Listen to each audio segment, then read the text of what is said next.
Taigi, sveiki, mėly mano klausytojai. Šiandien aš įrašinėju Jums epizodą iš Škotijos savo namų. Paskutinius 6 mėnesius rašinėjome epizodus iš įvairių šalių, iš Tailando, iš Balio, Vietnamo. Ir labai keista iš tikrųjų sugrįžti namo, labai keista vėl sugrįžti tą kitą rutiną, nes čia gyvenimas yra kitoks negu Azijos, yra visiškai kitoks.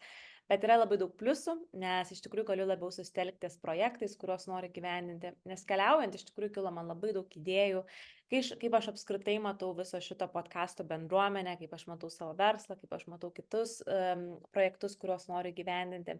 Ir iš dalies džiaugiuosi, kad grįžtu, nes galiu tiesiog imtis daugiau veiksmų. Ir man šitą vasarą bus ypatingai darbinga. Ir prieš grįžtant namo po kelionės aš skridau į Madridą, kur buvo pati didžiausia mūsų kompanijos konferencija, kurioje man teko kažkada dalyvauti. Ir po šitos konferencijos įvyko labai daug priminimų, užtvirtinimų, pamastymų. Ir pamačiau kompanijos lyderius, kurių dar nesu mačiusi, kurie man yra didžiulis įkvėpimas. Tai yra žmonės, kurie yra iš Europos, kurie yra iš Amerikos, tai yra iš tikrųjų top lyderiai.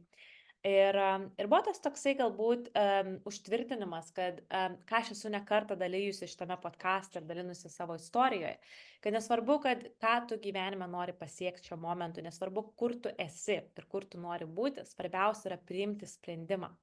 Kad labai dažnai žmonės sako, mes norim to, mes norim ano, mes iš tikrųjų norim kažko, ar ne? Bet mes iš tikrųjų nepriimam sprendimo imtis veiksmų, tai pasiekti. Dėl to mes ir nepasiekėm to dalyko. Nes aš taip pat dirbant asmeniškai su žmonėmis, labai dažnai būna mėnesio pradžia, na ir žmogus ten sako, aš noriu to ar to ar to. Ir aš nebejoju, jis tikriausiai nori, bet jis nėra priėmęs sprendimo daryti to, ką reikia, kad pasiekti tai. Ir būtent visi žmonės, kurie kalbėjo ant scenos Madride, kurie buvo lyderiai, kurie buvo pasiekę aukštas pozicijas ir tikrai reikėjo daug praeiti ir kai kurie žmonės siekia ir labai ilgą laiko tarpą. Bet ką visi pasakė, tai buvo tai, kad buvo priimtas sprendimas. Jie priėmė sprendimą tai daryti. Jie priėmė sprendimą eiti tą kitą lygį. Jie priėmė sprendimą daryti tai, ko reikia tam kitam lygiui. Nes mes iš tikrųjų visi žinom, tarkim, ką reikia daryti, ar ne? Ok, jeigu tu nori numesti svorio, tai tu žinai, kad tau reikia priimti sprendimą valgyti sveikai, atsisakyti kažkokių tai galbūt ten vakarėlių, dažnų išgerimų, sportuoti pradėti. Tai yra sprendimas. Tai yra sprendimas imtis tų veiksmų. Bet jeigu mes vis sakom, aš noriu numesti svorio, bet tu vis taip ir nenumeti to svorio, nes tu vis nepriėmė sprendimo imtis tų veiksmų. Ir aš tai žinau labai gerai, nes man yra daug kartų tai buvę, kad aš vis sakau, aš noriu, bet iš tikrųjų aš nepriėmiau to sprendimo. Tas pats yra ir su verslo kūrimu. Kiek dažnai, sakau, pastebiu žmonių, kurie nori, bet jie iš tikrųjų nepriėmė sprendimo. Jie tik sako, kad nori, bet iš tikrųjų nepriėmė. Ir kodėl taip yra? Tai todėl, kad žmonės galbūt bijo atsakomybės. Supranta, kad jų gyvenimas gali pasikeisti, jeigu jie paeis į kitą lygį. Bet tokiais atvejais reikia savęs paklausti. Tai tiesiog savęs paklausti, kas mane stabdo, kodėl aš pats savęs stabdau.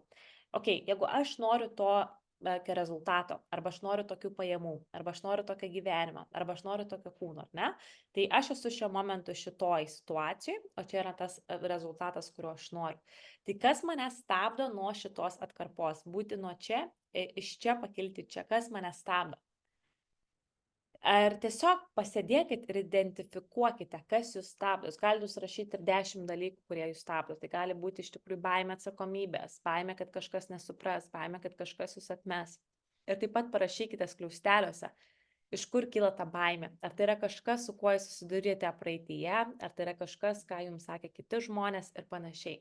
Nes gali būti labai daug žmonių, pastebiu, yra tas, kad, kaip pavyzdžiui, aš tuos pavyzdį savo veikloje, ar ne, tai jeigu mes norim užkilti aukštesnį lygį, mums labai yra svarbu kurti komandą, tai tapti lyderiu, tapti žmogumi, kuris yra atsakingas, kuris pasirodo, kuris veda komandą, kuris rodo gerą pavyzdį, kuris taip pat turi rezultatus.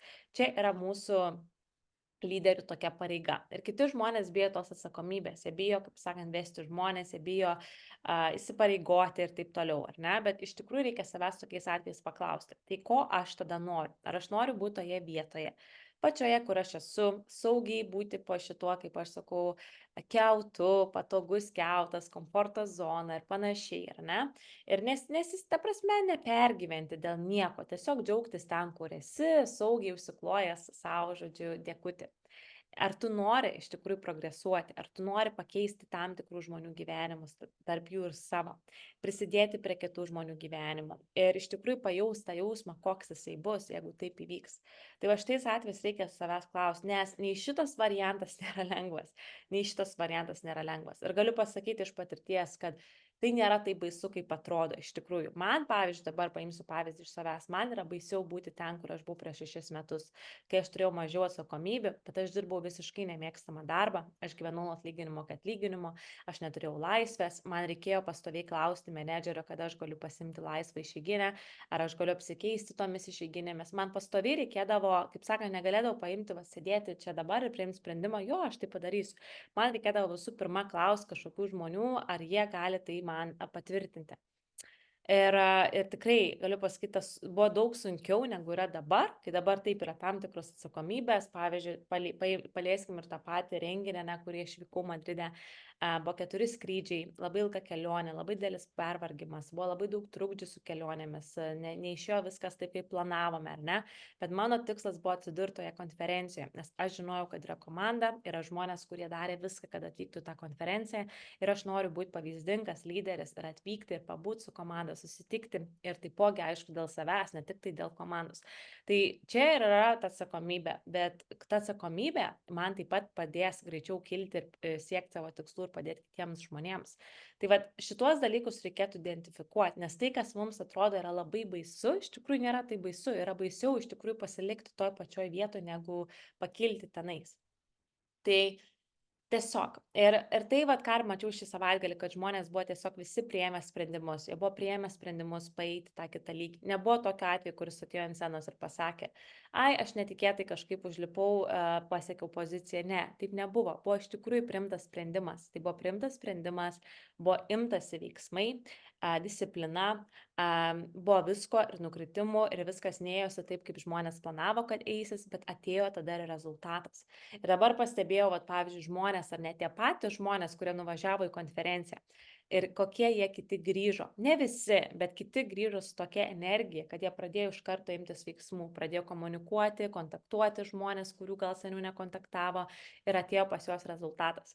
Tai realiai niekas nepasikeitė. Nepasikeitė nei produktai, nei kainos, nei kompensacijos planas, niekas nepasikeitė, pasikeitė jų pačių energija ir dėl to yra kitoks rezultatas. Tai tam, mėlyjeji, patys mes turim suprasti, kad viskas, ką mes darom šiandieną, mūsų energija iš tikrųjų įtakoja kitus žmonės. Aš pati žinau už savęs, jeigu mano energija yra žema, aš tomis dienomis negaunu nei naujų užsakymų, nei kažkokių naujų komandos narių, bet jeigu mano energija yra aukštesnė, aš iškart tampu kaip magnetas. Žmonės pas mane pradeda eiti patys, klientas ateina po kliento ir atrodo gausa eina iš visur, dėl to, kad mano pačios energija yra aukšta. Tai va tą, mėlyjeji, turite suprasti, nes būna žmonės, kurie sako, ai, kažkam čia geriau sekasi, kažkam čia yra geriau, ar ne, ir panašiai. Ir aš iškart galiu pasakyti, pavyzdžiui, lėktuve aš buvau sutikusi vieną merginą iš tos pačios kompanijos, kur aš dirbu, ir aš atsisėdau šalia jos, paklausti, kaip jos verslas einasi, kaip jai sekasi, kaip jinai po konferencijos jaučiasi. Ir iš tikrųjų, apie ką mes kalbėjom, viską jinai, kaip pasakyti, nuteikdavo negatyviai. Kiekviena situacija yra kažkokia negatyvi. Ir aš sakau jai, sakau, pas tave, sakau, reikia mąstymą keisti, nes tu labai žiūri viską neigiamai ir dėl to pas tave ateina tokios situacijos. Ir iš tikrųjų galų gale aš nuo jos netgi nuėjau, nes iš tikrųjų tiek žmogus negatyvus, man buvo net keista, tu buvai savaitgalį konferencijų ir tu vis tiek sugebi taip viską žiūrėti. Bet yra dėl ko taip nutiko, nes tas žmogus nuvyko konferenciją, bet jisai netgi yra tiek užsidaręs, kad jis net nepriima tų naujos energijos, naujos informacijos ir gyvena toje savo istorijoje. Ir jinai man pasakoja tą istoriją, su kuria aš jaučiu, kad tas žmogus gyvena, suprantat, ir kai jisai turi tą savo istoriją, tu gali jam pasakot, ką tu nori, jis tavęs net neklauso. Dėl to aš iš tikrųjų nuėjau nuo jos, aš mačiau, kad man buvo beprasmiška netgi kažkaip ją bandyti keisti, nes pats žmogus tiesiog klauso tos savo plokštelės ir net negirdi, ką aš sakau. Ir net nesuvokia, kad, aš esu pasiekusi dar daugiau ir aš galiu iš tikrųjų tave išmokinti kažko, bet tas žmogus nenori priimti tos informacijos. Tai čia būna taip žmonėms ir labai dažnai arba jie ir pasilieka toje savo plokštelėje, arba atsitinka kažkoks tai tam tikras atvejis, kai jie pradeda keisti savo mąstymą ir pradeda ieškoti kažkokių tai kitų variantų. Tai va, tai tiesiog Paklauskit savęs, kas jūs stabdo. Visų pirma, identifikuokit tuos dalykus. Mums labai svarbu tai suprast, kas mus stabdo. Iš tikrųjų, paskirti laiko ir išrašyti, kas mus konkrečiai stabdo. Ir sakau, užrašyti skliausteliuose, iš kur atėję yra ta baimė, iš kur jinai atėję. Ar tai yra kažkas iš praeities, ar tai yra kažkokia tai iliuzija, ar kažkieno tai programa. Ir iš tikrųjų pagaudykit save. Kai jums ateina į galvą tas visas dalykas, pagaudykit save, pagaudykit. Ir neįeikit į visą tai, labiau išmokit analizuoti, o netikėkit, kad viskas, kas yra jūsų galvoje, yra apie jūs. Tai va, tai iš tikrųjų buvo labai daug visko šitą savaitgalį, tikrai labai daug visko, aš čia galėčiau pasakot valandas, bet būtent norėjau skirti tai, kad mes, mėlyje, turime priimti sprendimą. Ar mes iš tikrųjų sakom, kad mes norim? Tai ar tu iš tikrųjų priimi sprendimą, ar tu tik nori? Nes norėti ir priimti sprendimą yra du skirtingi dalykai. Mes galime norėti labai daug, kaip aš gaunu daug žinučių. Aš noriu keliauti, aš noriu dirbti iš bet kur. Ir tada pasiūlai žmogui planą, kaip tai padaryti. Na, tada atsiranda, ai neturiu laiko, ai čia ne man. Dėl to, kad jisai nori, bet jis nėra priėmęs sprendimo. Tai kai priimsi sprendimą, ar susisiek su manim, ar ne? Tai va, ir iš tikrųjų, kadangi šiandieną yra jau kaip ir paskutinis gegužės pirmadienis, taip pat noriu, mėlyje, paskelbti jum kitam mėnesiui. Aš tikrųjų galvojau, ar daryti, nes paskutinius 2 mėnesius dariau 2 saviugdos grupės, bet kažkaip iš aukščiau man yra tokia žinutė ir toks užtikrintumas, kad daryti. Reikia daryti. Tai nusprendžiau iš tikrųjų šį pirmadienį oficialiai paskelbsiu ir visuose savo socialinių tinklų profiliuose, kad nuo kito pirmadienio mes vykdysime naują saviugdos grupę, kuri bus iš tikrųjų manifestavimo saviugdos grupė. Tai yra tokia tema, kuri man tikriausiai patinka iš visų labiausiai. Manifestavimas, vizija, vizijos plėtimas, vizijos identifikavimas, kaip pritraukti daugiau visko į save. Tai bus uždara saviugdos grupė ir kiekvieną savaitę mes turėsime po seminarą, kurį aš pravesiu jums toje grupėje. Įrašai pasiliks visam laikui ir seminaro metu aš jums suteiksiu po užduotį, kurią reikės atlikti tą savaitę arba tai savaitę kiekvienai dienai ir panašiai. Ir taip pat turėsite pozityvę bendruomenę, kur galėsite rašyti, aš atsakysiu jums į klausimus ir panašiai. Ir tai bus tiesiog kažkas, į ką sustelksime visą mėnesį ties manifestavimu. Tai birželis bus manifestavimas iš tikrųjų.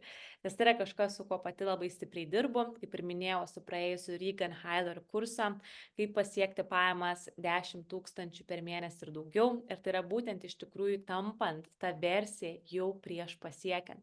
Ir dėl to man šita tema yra labai labai įstringa, dėl to aš labai galiu daug apie tai kalbėti, nes tai yra kažkas, kas man labai rezonuoja. Ir kaip man sakė šitas baliniečių healeris, kad aš turiu labai stiprią trečią akį, o trečia akis ir yra apie viziją. Nes man tai yra aistra. Aš iš tikrųjų jaučiu aistrą, kai mes kalbam su žmonėm apie tai, ko jie nori, apie tai, ką nori pasiekti ir kaip mes galim tai padaryti. Tad kviečiu ir jūs prisijungti į šią saviugdos grupę. Nuoroda bus prisekta jums. Kaina vėlgi bus labai simbolinė. Iš tikrųjų parenku kainas tam, kad jinai būtų prieinama visiems ir tuo pačiu metu jūs įsipareigotumėte dalyvauti, o aš jums suteikčiau savo laiką ir žinias. Tai kadangi bus iš tikrųjų netgi 4 seminarai, kuriuos aš vesiu kiekvieną savaitę, tai šios programos kaina bus 14 svarų 44 centai, 444 angel numberai. Angelo skaičiai ir iš tikrųjų yra nuorodėlė įkelta po podcasto šio epizodo aprašymu ir jeigu negalite susirasti, tai susiraskite mane Instagrame Agnuela podcastas arba TikTok'e Agnuela podcastas ir taip pat Facebook'e Agnė Der, kur galite parašyti man asmeniškai, jeigu nerandat nuorodos ir galėsite prisiregistruoti. Tai va, tai labai lauksiu jūsų visų ir nepamirškite įvertinti šio epizodo, palikti 5 Spotify, palikti thumbs up YouTube, jeigu jūs jaučiate, kad gavote naudą su šiuo epizodu ir apskritai, jeigu jums patinka visas podcastas, ir nepamirškite pasidalinti ir su savo aplinka. Gražios visiems savaitės ir iki kito pirmadienio.